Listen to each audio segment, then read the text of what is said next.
After 12 years of running my father's company, I finally made IT worth $75 million. At a family dinner, my dad looked at me and said, smiling, "Your brother will take over now." My heart sank, but I smiled back. The next morning at work changed everything. After 12 years of running my father's company, I finally made it worth $75 million. At a family dinner, my dad looked at me and said, smiling, "Your brother will take over now." My heart sank, but I smiled back. The next morning at work changed everything. I still remember the way my father smiled that night, his hand resting proudly on my brother's shoulder, as if he had already made up his mind long before speaking the words that would change everything. "Your brother will take over now." I felt my stomach drop, but years of practice kept my face composed. I smiled back as if his words didn't pierce straight through me, as if they weren't unraveling 12 years of my life's work in an instant. The dining room was filled with the clinking of glasses, the quiet of conversations between extended family and close business associates. This wasn't just a family dinner. It was a celebration, a moment meant to honor everything we had built, everything I had built. My father had started Harper & Company when I was just a child, a modest logistics business that barely stayed afloat in its early years. I grew up watching him struggle to keep it alive, working late nights, sacrificing family vacations, always chasing one more contract to make ends meet. When I was 24, fresh out of business school, he finally let me step in, though I had to fight for that opportunity, and I had done more than just step in. I had transformed Harper & Company from a struggling regional logistics firm into a national powerhouse, expanding operations, securing million-dollar contracts, integrating cutting-edge technology. What was once a small, nearly bankrupt company now stood as an industry leader worth $75 million. And yet, in this moment, none of it mattered. My father had already decided. My brother Ethan would be taking over, not me. A slow ripple of approval spread around the table, murmurs of congratulations directed at Ethan. I watched as he lowered his gaze, feigning modesty, though I knew better. Ethan had never been truly invested in the business. He had spent the last decade hopping from one failed venture to another, never quite finding his footing. He wasn't interested in logistics, he wasn't interested in operations, but he was interested in power. I had spent 12 years proving myself, building Harper & Company from the ground up, making every hard decision, every late-night strategy call, every contract negotiation. Ethan had done none of it, and yet, here we were. Still, I swallowed my emotions. I had learned long ago that in this family, showing pain was weakness. I reached for my wine glass, steadying my hand before lifting it. "Smile, Lisa, smile." To Ethan, I said, my voice smooth, controlled. The guests raised their glasses, oblivious to the storm brewing behind my eyes. My mother cast me a glance from across the table, an unreadable expression, but I knew she understood. Unlike my father, she had always seen the effort I put in, but she wouldn't interfere. She never did. Then there was my father, grinning with that same unwavering confidence, completely unaware that his choice had set something in motion. Ethan met my gaze from across the table, a smirk barely hidden at the corner of his lips.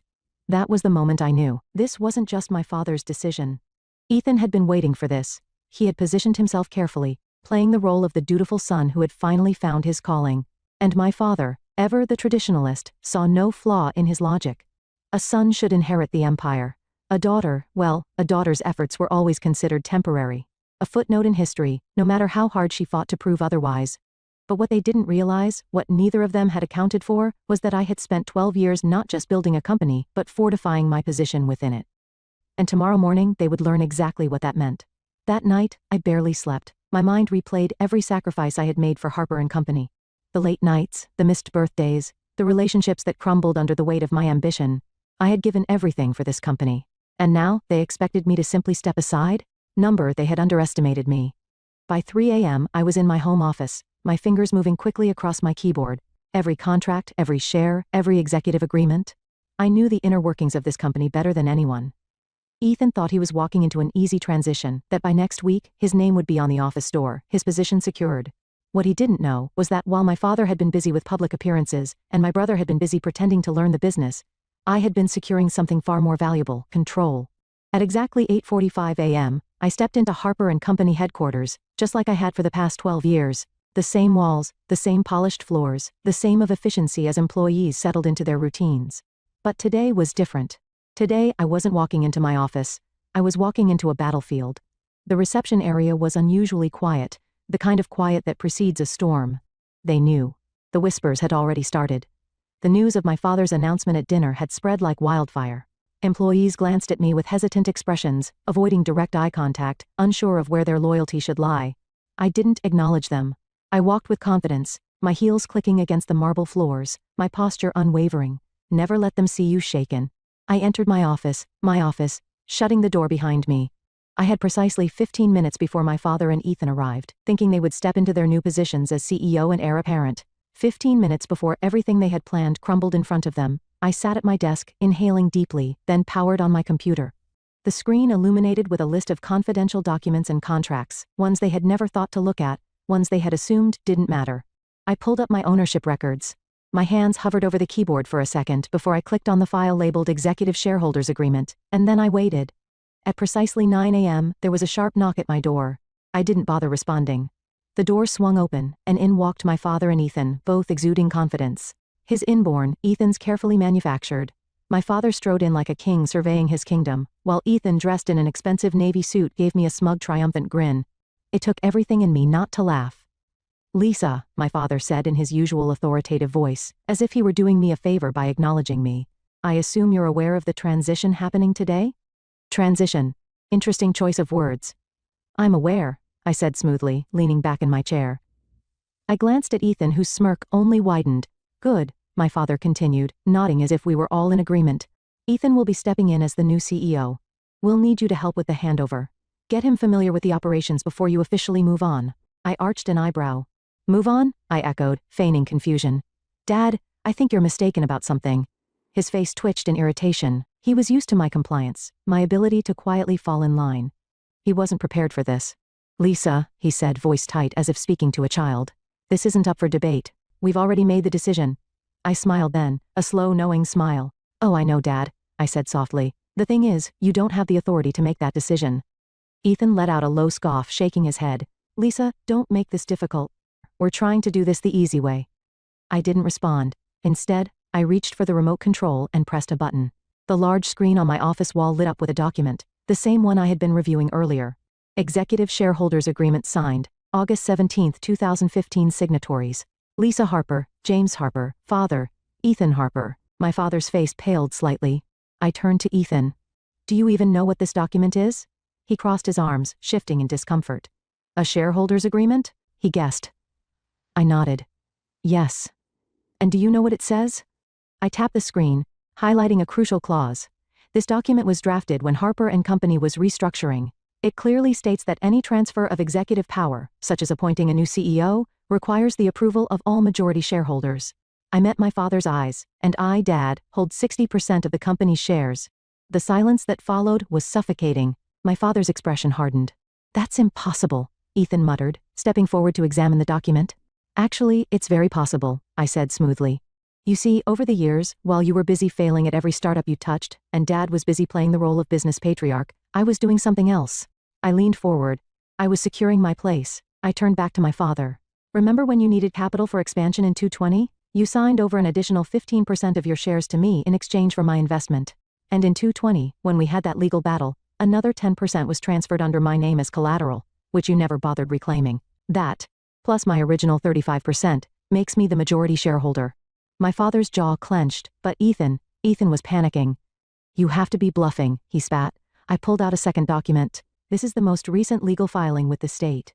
Want to verify?" Ethan snatched the paper and scanned it, his face draining of color with each passing second. You can't do this," he stammered. "Dad, tell her she can't do this." My father remained silent because he knew. I had legally outmaneuvered him, and there was nothing he could do about it. I exhaled slowly, standing up. "I'm not firing you, Ethan," I said. "I wouldn't want to force you into the real job market, but you will report to me, and you will work under my leadership. Otherwise," I gestured toward the door. "You're free to leave." Ethan turned to my father, eyes pleading. But for the first time in his life, my father had no answer, no way to fix this, because this wasn't his company anymore. It was mine. The silence in my office was suffocating. Ethan still clutched the legal document in his hand, his fingers white from gripping it too tightly. My father stood rigid beside him, his expression unreadable, but I knew better. He was calculating, trying to find a way out of this. There wasn't one. I had spent years preparing for this moment, not because I had expected betrayal, but because experience had taught me never to assume loyalty where power was involved. For the first time in my life, my father looked at me as if he didn't recognize me. Perhaps he never had. "So, that's it?" Ethan finally spoke, his voice laced with bitterness. "You're just taking everything?" I let out a soft, humorless laugh. Taking everything? I repeated, stepping closer to him. Ethan, I built this company from nothing. Every contract, every expansion, every innovation, I made it happen. While you were busy failing upwards, I was keeping this company alive. So, no, I'm not taking anything. I leaned in slightly. I'm just keeping what's already mine. Ethan's face twisted in anger, but he had no rebuttal. He knew I was right, and worse, so did my father. He had spent years believing that bloodline mattered more than ability, that his son would inherit what was rightfully mine. He had underestimated me, and now he was paying for that mistake. My father finally broke the silence. You're making a mistake, Lisa. His voice was calm, measured, but I could hear the strain underneath. A family should stick together. Do you really want to burn this bridge? I met his gaze head on. Dad, I said slowly, you burned this bridge the moment you made your decision without me. His lips pressed into a thin line. Business is bigger than just one person. We can find a solution that works for everyone.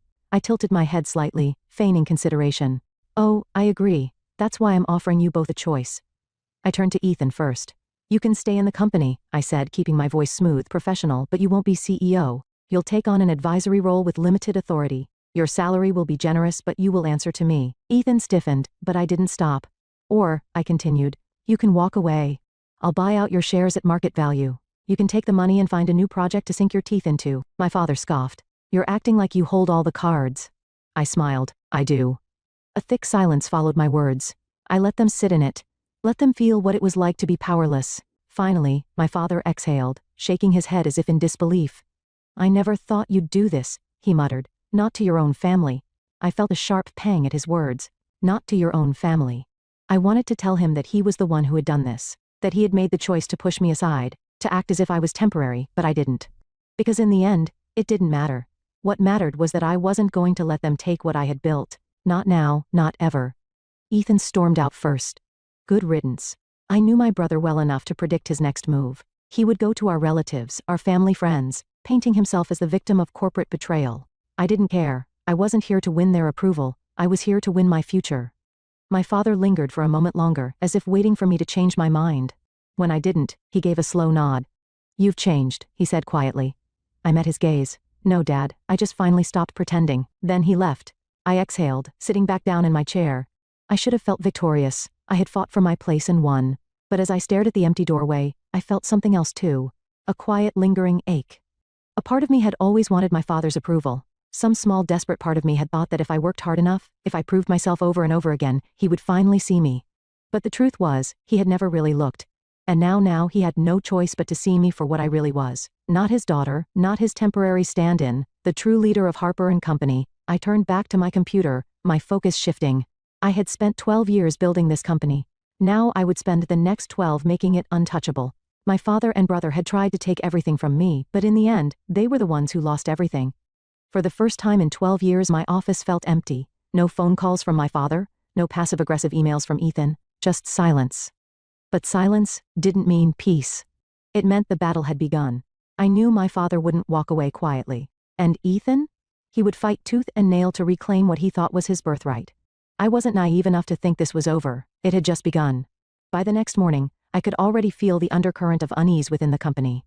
Employees who had greeted me with confidence last week now seemed hesitant, as if afraid to pick a side. A few department heads avoided eye contact. I knew what was happening. My father and Ethan were working the Whisper Network. Old family friends, board members, senior executives. They were sowing doubt, painting me as cold, ruthless, disloyal. Ethan, especially, had taken on the role of the wounded son, betrayed by his own sister. I could imagine him now sitting in some high-end restaurant, fake sorrow in his voice as he told our investors how I had stolen the company out from under him. And my father? He wouldn't need to say much at all, just a heavy sigh, a shaking head, the carefully placed words, I only ever wanted the best for my children.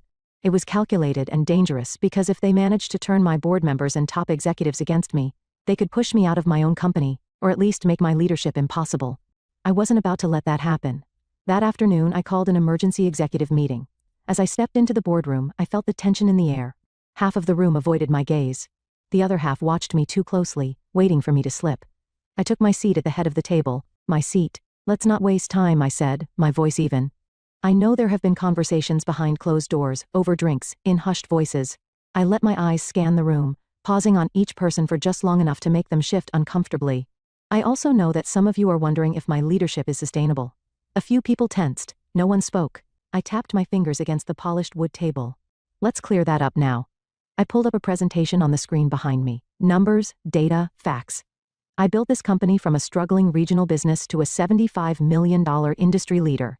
Over the last 5 years under my leadership, we've seen a 300% increase in revenue and expanded into 6 new markets. I turned to the CFO. Paul, do we have a single financial indicator suggesting this company is in trouble under my leadership? Paul hesitated, then shook his head. Number. In fact, projections show another 20% growth in the next quarter. I nodded. So, let's be honest about what's happening here. I leaned forward. My father and brother aren't upset because the company is struggling. They aren't upset because I'm failing as a leader. They're upset because they expected me to step aside and let Ethan take over regardless of qualifications, regardless of results.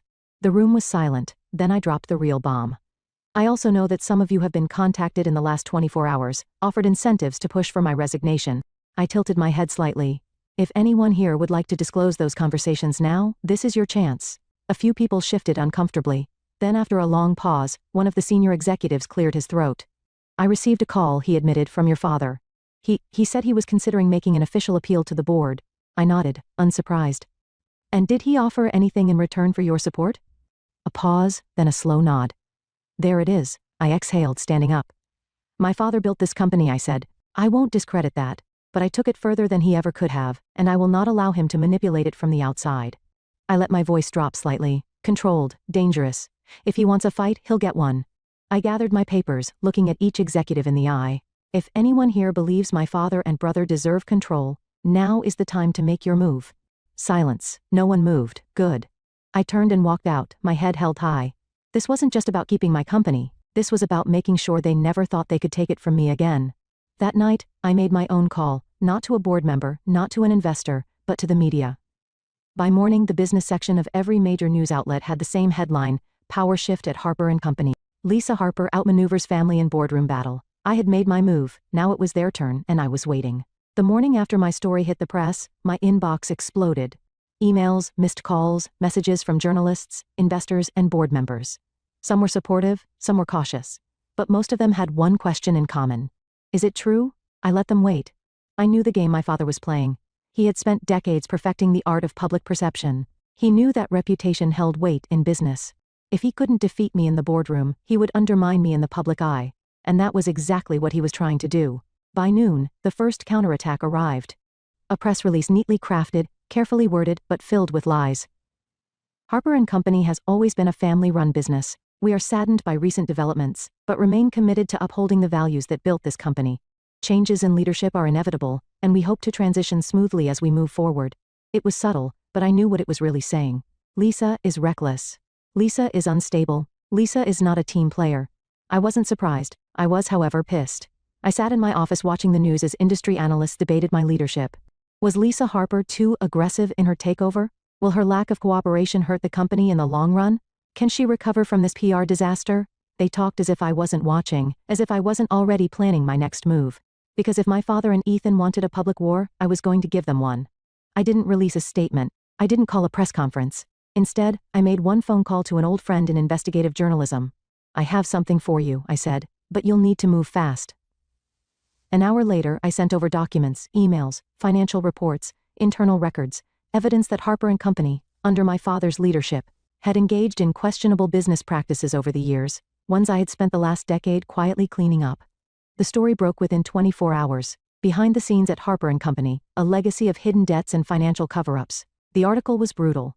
It praised my leadership for fixing the company's financial health. It criticized my father's mismanagement from the past.